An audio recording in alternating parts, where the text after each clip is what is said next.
Hey everyone! Welcome back to my channel, StampCat Stamps, where I share with you the things that I learned from my stamp collection. And if you're a new subscriber, welcome! I've been getting a lot of new people subscribing to the channel ever since Graham Beck gave me a little shout out on his last video.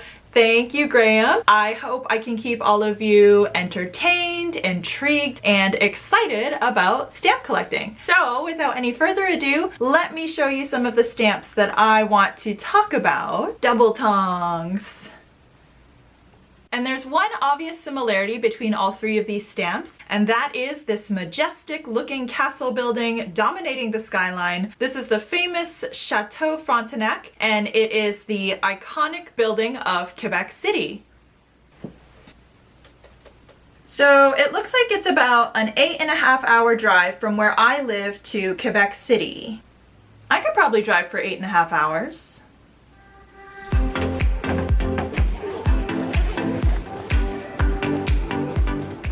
Bye, Elon. I will miss you so much. Be a good boy, okay? That's right, guys. We're finally gonna do some extreme philately.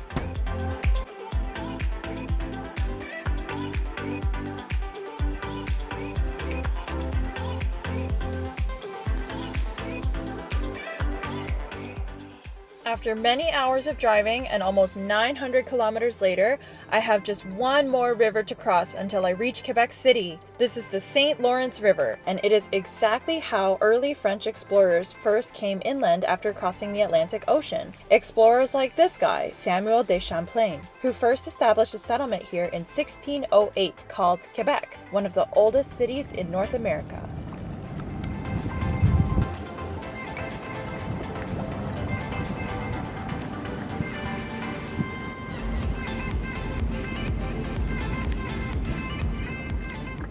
Although I don't own them personally, let me also show you a few stamps from a set that was issued in 1908 to celebrate the tercentenary of the founding of Quebec. I want to point out that although Champlain built the first settlement here, he was not the first person to inhabit this area. Many indigenous groups had used this area as a trading post for years before the French arrived. In fact, the word Quebec actually comes from a Mi'kmaq word that means place where the river narrows. That was already the name for this place, and Champlain decided to keep that name for his new settlement. The indigenous people that lived here were essential in helping the first European settlers survive, trade, and explore this region. Let's continue our adventure to the city. Luckily, there's a ferry boat you can take across the river.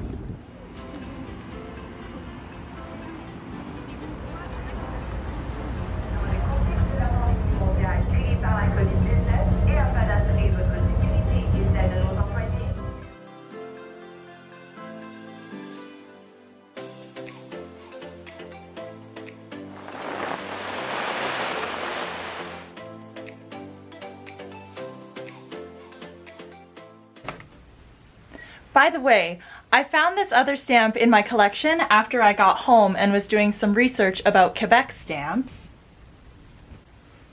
This stamp was issued in 1967 and it is called The Ferry, Quebec. And it's actually based off of a painting by James Wilson Morris that is on display at our National Gallery of Canada. The painting was actually made in 1907, which is crazy for me to think about, that I was riding on a ferry boat passage that other people like me had used for over 100 years. From what I could research, the towns of Lévis and Quebec began a joint cooperative ferry service all the way back in 1863. Before that, you could still take a ferry across the river, but it was just independent companies and they didn't really have specific departure times. You just had to kind of wait until the boat was full and then it would cross the river. And before that, you could also just hire someone to canoe you across the river. Before today's ferries, there were steam-powered ferries and even horse-powered ferries, which is kind of like a paddle boat, but using horses sort of tethered to a treadmill that pulls the paddle underwater. And way before that, back in the late 1800s, the ice on the river would actually freeze over and the people would kind of fortify it to build an ice bridge that connected the two towns. You could cross the bridge by foot or even by sleigh ride. The ice bridge was also a nice place to socialize and even kind of buy some snacks or set up little vendors, so it sounds like it was a fun time. But in the 1900s, they stopped letting the ice freeze over the river so that boat travel could continue up and down the St. Lawrence year-round. Okay, let's go back to Quebec.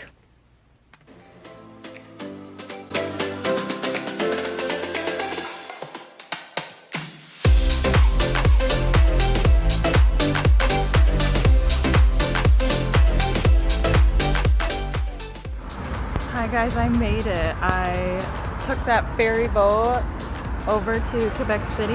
So now I'm gonna try to find somewhere to lock my bike and then walk around a little bit.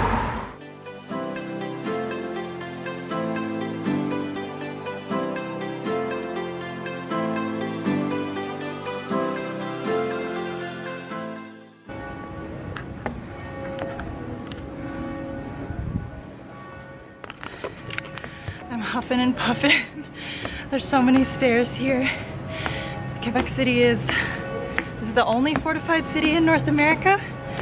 So it's like a fort, but it means that you have to like scale it to get to the top. Look at this.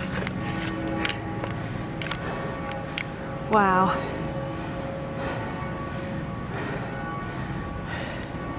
Well, keep going. After climbing the many stairs from Lower Town to Upper Town, I have another chance to do some extreme philately. This stamp, issued in 1935, shows the famous monument to Samuel de Champlain right outside the impressive Chateau Frontenac. Fun fact, we don't actually know what Champlain looked like. All of the representations we see of him are just made up. This is the only surviving likeness of Champlain, and it's a self-portrait from one of his reports. I love his confidence in drawing himself in this pose, but it doesn't really give away too much information about his physical appearance. On his monument, Champlain stands facing the city that he founded, holding a hat in one hand and letters in the other. This monument was inaugurated in 1898, so on the year that this stamp was issued in 1935, the monument was 37 years old. Some quick interesting facts about the monument. The sculptor, Paul Chevre, was a Titanic survivor. The limestone used comes from the same batch that was used to make the Arc de Triomphe in Paris. At the base, there's a woman, the personification of Quebec, recording events in a book, and to her right, a child representing the science of navigation, and above, Victory, with the trumpet sounding out the glory of Champlain and his explorations. As for the man Champlain himself, he was a cartographer and explorer. Born in the 1570s, he learned the arts of navigation from his father and especially uncle, who taught him how to navigate, draw maps and nautical charts, and write reports while on expeditions. In his lifetime, he made over 20 trips across the Atlantic. Although he was born a commoner, he was in good favor with the king, King Henry IV, who was impressed by his reports, and he served as a geographer for the king. When he set off to establish a colony for France in 1608, he chose the place called Quebec for its well-defensible landscape.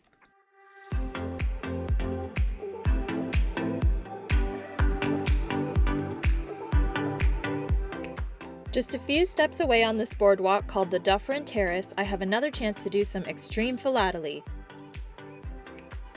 This stamp was issued in 1993 and is part of the series Historic Hotels in Canada. It features the magnificent Fairmont Le Chateau Frontenac. But you know what? I'm going on a tour of the hotel tomorrow, so I think I'll save this one for the next video. Stay tuned!